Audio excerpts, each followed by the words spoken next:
The Law and You, a look at laws in St. Vincent and the Grenadines which affect our daily lives. The Law and You, presented by lawyer P.R Campbell QC and brought to you on SVG-TV as a public service.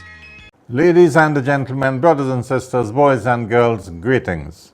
Welcome to another presentation in this public service nation building series, The Law and You. This is program number 882. Coming to you on Monday, the 30th of October, 2017.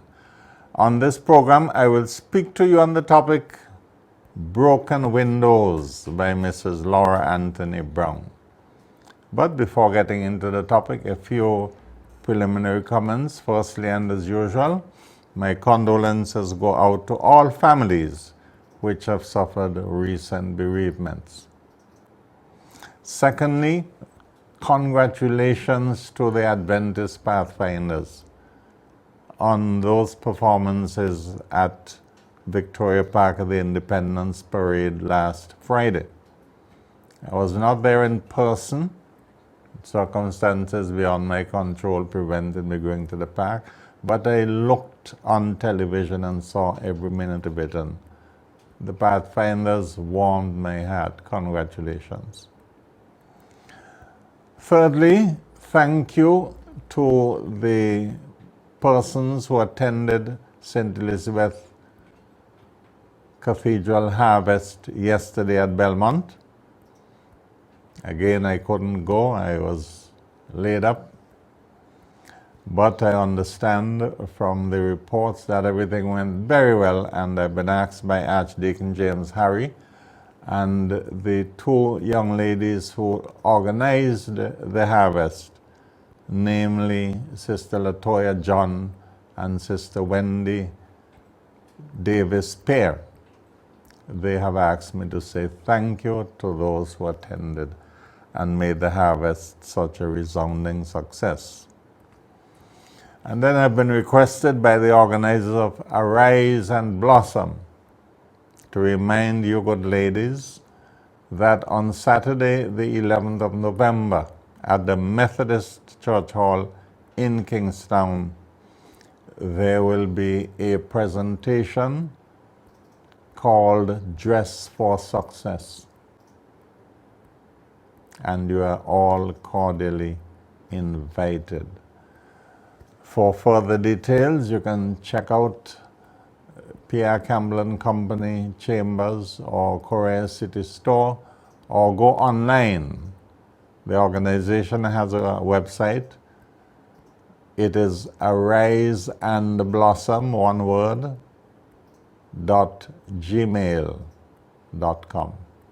ariseandblossom.gmail.com. Okay, that's all for preliminaries because I have a lot of reading to do this evening. I'll have to rush it a bit to make sure that time doesn't run out on me. The topic, Broken Windows by Laura Anthony Browne. Actually, the essay that Mrs. Anthony Browne, the Director of Planning, published a few days ago on Facebook is called A Note on Crime in Our Country. But when snippets were reproduced in the Searchlight newspaper, they used the phrase broken windows, and I thought it was catchy. I simply want to devote this program to reading this essay for you because it is remarkable. It comes from our Director of Planning, one of the highest positions in the public service. It is a thought-provoking essay, as you will hear. And without more ado, let me get into it. A note on crime in our country. Quote, the escalation of crime in St. Vincent and the Grenadines within recent times has touched the lives of many Vincentians and captured the attention of the entire nation. We can no longer try to isolate ourselves and blame the criminals. Neither can we say, well, it's drug related. And worse, we cannot try to wait out the killings quietly hoping that soon they would have killed off one another and then peace will reign again in our blessed Hairuna. True, crime like poverty is a complicated matter, but none can deny that the escalation in crime in St. Vincent and the Grenadines has been creeping up on us, but we have largely ignored the signals.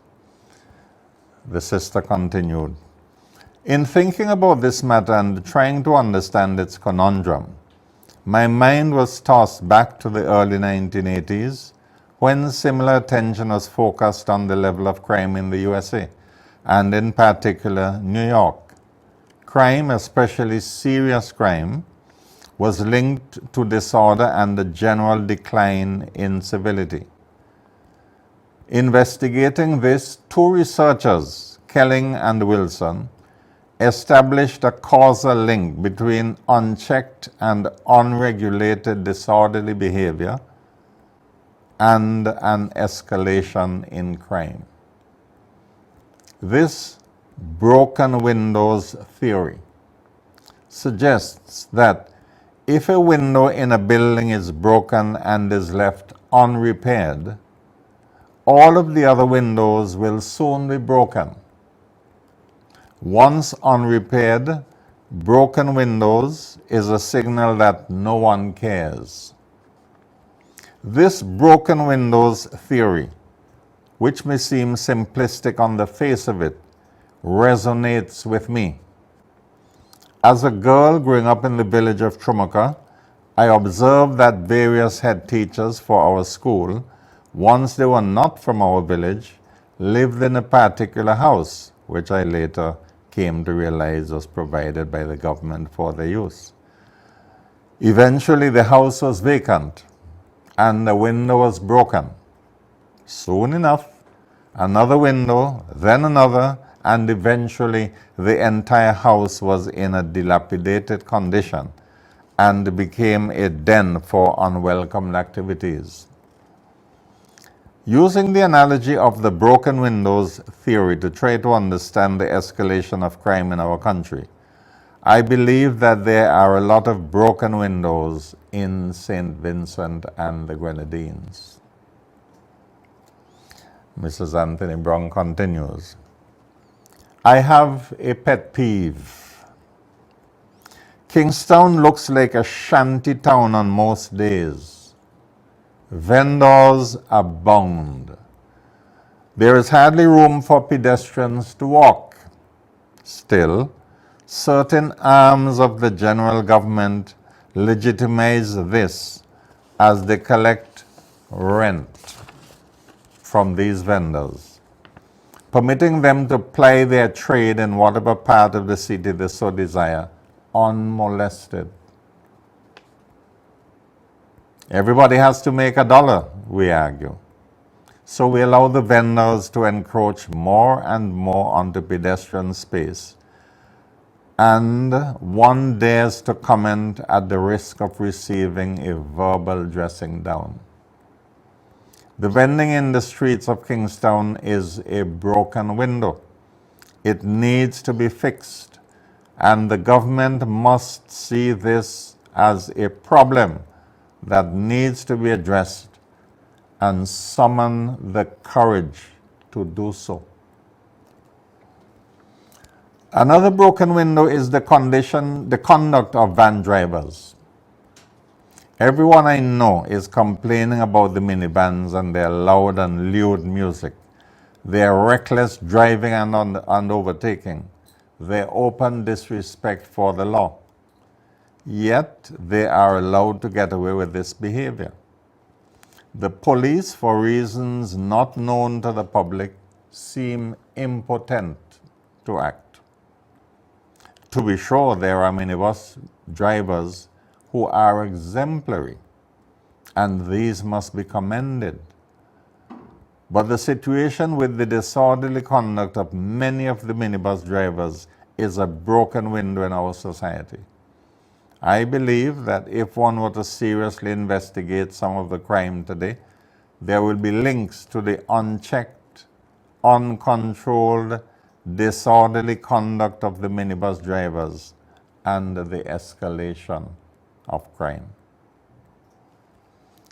There are too a lot of broken windows in our school system.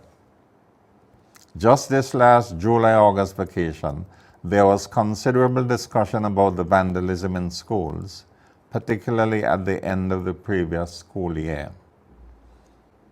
As someone who spends a lot of time trying to mobilize finance for the government's activities, and also as a parent, the act of vandalism by our nation's children saddens me. But I also know that children hardly get up overnight and decide to mash up the furniture at their schools or otherwise be recalcitrant. I believe that the children who are guilty of this act of disorder did not suddenly become disruptive, destructive, and uncontrollable. I believe that they may have displayed disorderly behavior before. Disorderly behavior in students ought not to go unchecked. Children who are consistently disorderly are most likely to end up with little education or employable skills. They are most likely to be unemployed, and their vulnerabilities are most likely to be exploited. These are prime targets for drug and gun peddlers. We need to fix this broken window. The sister continues. Sometime this year, I had the opportunity to speak to students at one of our educational institutions here. During those interactions, we discussed some social ills which impact adversely on the behavior, attitudes, and the performance of students. One of these problems is incest. Without doubt, sexual perversion is a broken window in our country, but in particular, the evil and sin of incest, not only involving our young girls, but our young boys too, is a problem that needs to be addressed. I know of cases that have been referred by schools to the appropriate authorities, and my heart bleeds for the affected children, while the curse of incest continues as a dirty little secret in our country. I will not be surprised if instances of deviancy, rebellion, and insubordination that we see in our young people are a manifestation of the confusion or shame that they feel because of incest. Incest in our country is a broken window, and we need to fix it. The Director of Planning continues. There are many broken windows too in the public service, and I ask my fellow public servants to reflect on the ways in which we have contributed to the disorder and incivility in our society. If we are, like Belshazzar, we have been weighed in the scales and found wanting, then we must decide consciously to help to fix it. Some public servants, including many of us who proclaim Christianity, turn up to work at any hour. We leave at any hour without ever once considering the error of our ways. We are unconcerned about our own productivity and that of the country, yet we expect the government to faithfully honor its contractual obligations, and so we turn up to the bank at the end of every month and happily receive our paychecks. If we say that time is money and we are less than fair with our timekeeping, then we can decide what we are called. For me, this is only one of the symptoms of disorder, and where disorder goes unchecked, crime abounds.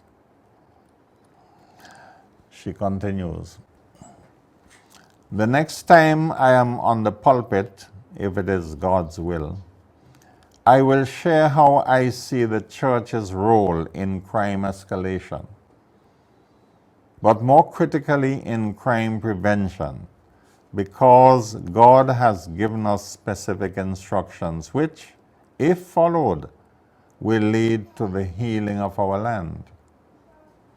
Most of us will agree that our country needs to be healed from disorder and incivility and, yes, crime. The church can help. Are we going to see a de-escalation of crime in the immediate future? It does not make sense for us to lament and mourn while we do nothing. I am aware how the measures that were adopted in New York City in response to this broken windows theory led to some overly aggressive policing, and I do not suggest for a moment that we become a police state. Further, I am not an officer of the court and not possessed of all the pertinent information. But I know that we all must collectively address the question of crime in St. Vincent and the Grenadines. It is hurting our country, our image, and our economy. We need all citizens, opposition, government, business people, and the church to act to restore order and return to civility and stamp out crime in our country as an independence gift to our nation. Let us begin now so that we can truly sing St. Vincent and the Grenadines. With joyful hearts we pledge to thee our loyalty and love, and vow to keep you ever free. End of the essay. For those who tuned in after I had made my introductory comments, that was an essay published recently on Facebook by Mrs. Laura Anthony Browne, the Director of Planning in St. Vincent and the Grenadines. I would like to commend Mrs. Browne for her courage, first of all, for her clarity of thinking,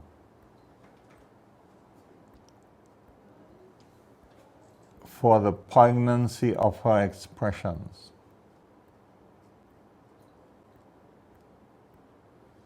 But above all, I hope that this article would get the wide readership it deserves.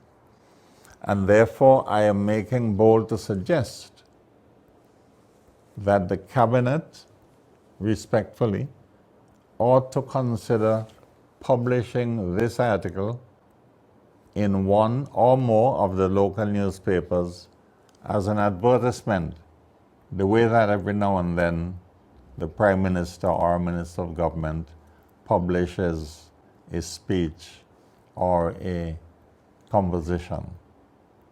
Because this needs to be read by everybody, particularly in schools. She is quite right, the breakdown in society is not something that happened overnight, it's crept up on us.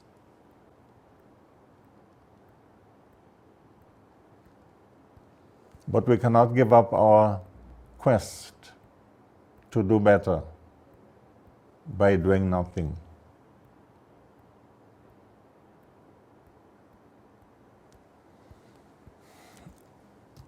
just coincidentally, a part of the Prime Minister's Independence Address had to do with behavioral attitudes. Sorry, I don't have a copy of his address with me, which was published on Eyewitness News. Incidentally, for those who have access to Eyewitness News, you can read the whole of Mrs. Laura Browne's article on Eyewitness News. But we need to start a conversation, and conversation is a buzzword these days. We need to discuss these matters. Simplistic solutions wouldn't work.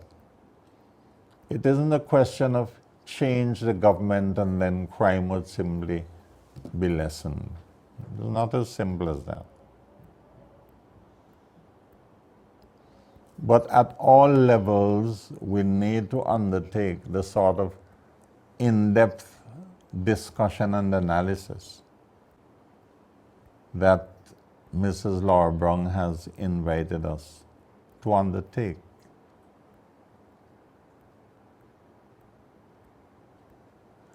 Every now and then on the program, I would berate delinquent fathers for not supporting the children. But I am convinced that one of the problems causing juvenile delinquency, it's the neglect or the refusal of fathers who are not married to the mothers of their children to provide adequate maintenance to help the struggling mothers to maintain these children. So in too many homes, boys are growing up without a father figure resident in the home. The mother is struggling, several children, usually for more than one father. The mother is trying her best to make ends meet. She can't exercise the sort of disciplinary measures that you would expect from a mother. Many of the grandmothers, whom in the olden days used to bring up the children and teach them manners and behavior, many of the grandmothers of society these days have their own private lives to lead, are active and dating. Indeed, many of the grandmothers are young women. Long ago, a grandmother was an elderly person. Now, a woman in her 40s is likely to be a grandmother. And her attentions are consumed by her own problems and can't help with the nurturing of the young generation the way it used to happen in long time days. We are becoming a dysfunctional society. And I want to thank Sister Laura Browne once again for joining the debate with such clarity and effectiveness. And once again, I commend her thoughts to us all. The society is slipping, has been slipping for quite some time.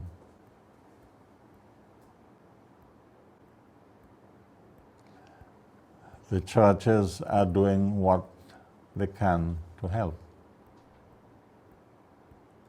But I've noticed that in many cases, attendance at church services has been falling.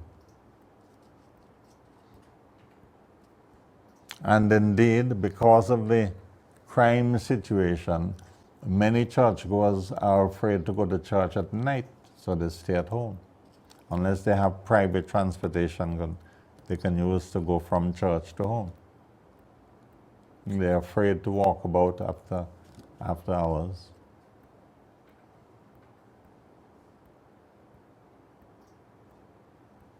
Now, I want to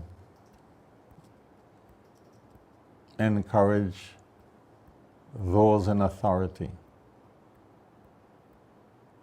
both on the government side and the opposition side, to try to find some way of getting together in an informal conference. Forget about politics, just government and opposition and other well-meaning persons in society, so that we could discuss and debate these problems and hopefully identify some workable solutions.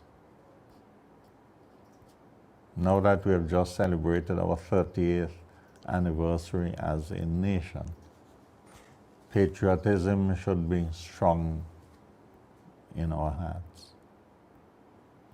And that patriotic spirit should overcome tribalism. We must get together and reason. Come, let us reason together, as the good book says. We can't leave society to be taken over by those who are of an indisciplined and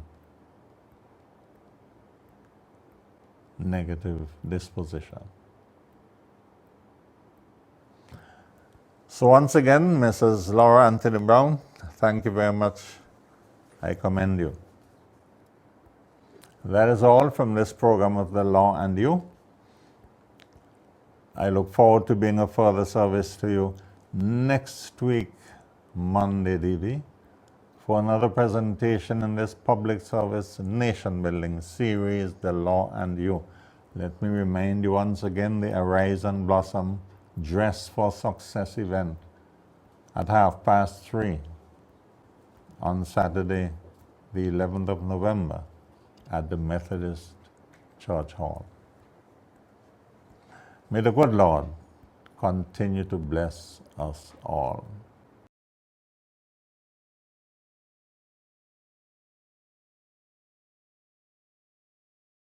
The Law and You, a look at laws in St. Vincent and the Grenadines which affect our daily lives. The Law and You, presented by lawyer panel P.R Campbell QC and brought to you on SVG-TV as a public service.